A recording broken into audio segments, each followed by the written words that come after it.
Alright, let's talk about something that's been shaking up not just the US economy, but the entire world: Trump's tariffs. Ever since these new tariffs kicked in earlier this year, you've probably heard a lot of mixed opinions.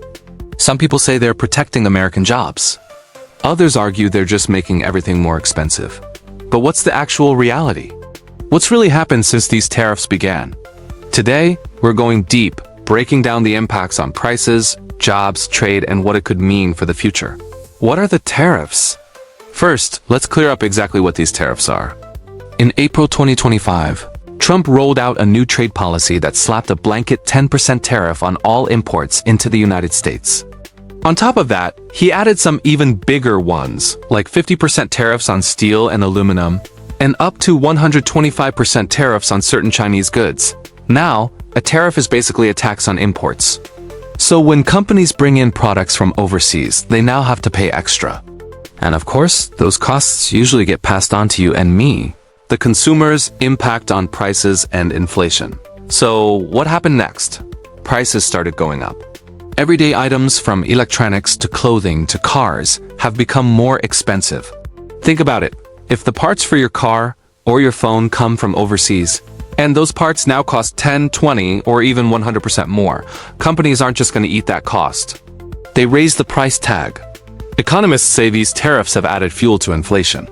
The government was already fighting to keep inflation down, and now the tariffs are like pouring gasoline on that fire. The result? You're paying more at the checkout line, whether it's groceries, appliances, or even construction materials, wages and workers.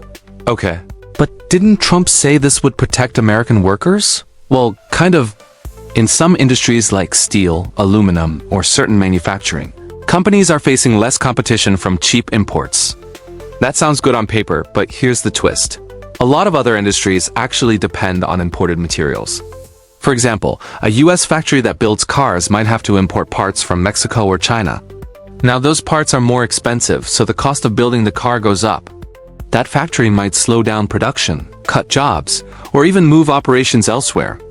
Studies from places like the Penn-Wharton budget model predict that in the long run, wages could actually fall by around 5%. Why? Because higher costs make businesses less competitive, and that trickles down to workers. Trade wars and retaliation. And here's another piece of the puzzle: retaliation. Other countries aren't just sitting there quietly. When the US slaps tariffs on their goods, they hit back. China, the European Union, and even allies like Canada have responded with their own tariffs on American products. That means US farmers, tech companies, and exporters are losing access to key markets. Soybean farmers, for example, now face steeper barriers in China, which used to be one of their biggest customers.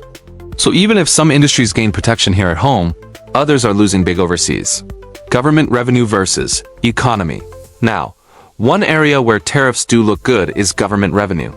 With billions in tariffs collected, Washington is pulling in a lot of money. But don't be fooled, that money is ultimately coming out of consumers' pockets. And when you zoom out, the bigger picture doesn't look so rosy.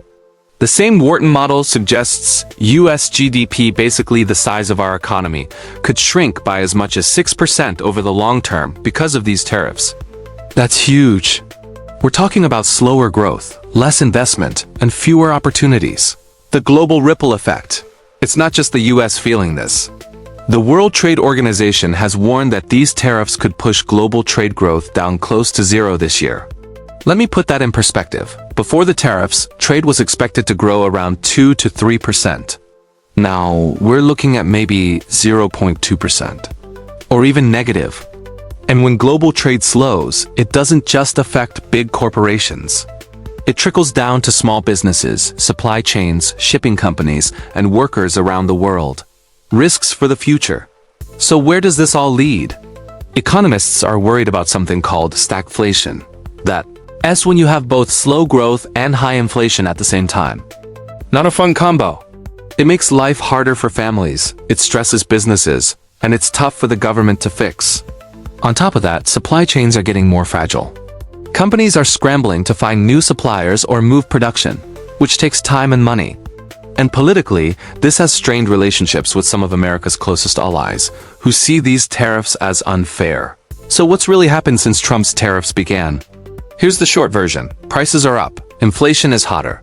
Wages are under pressure. Some industries get protection, but many others are hurting. The US government is collecting more revenue, but at the cost of consumers and long-term growth. And globally, trade is slowing down, which could drag everyone into a weaker economy. In other words, tariffs sound simple: tax imports, protect jobs. But in reality, they set off a chain reaction that affects nearly every part of the economy. Now, whether you think the trade-offs are worth it, that's up to you. But one thing's clear: tariffs don't come free. Somebody always pays the price. And right now, that somebody is mostly American consumers, workers, and businesses. If you found this breakdown helpful, make sure to hit that like button, subscribe, and drop a comment with your thoughts. Do you think tariffs are helping America in the long run, or are they doing more harm than good? I'd love to hear what you think. Thanks for watching, and I'll see you in the next one.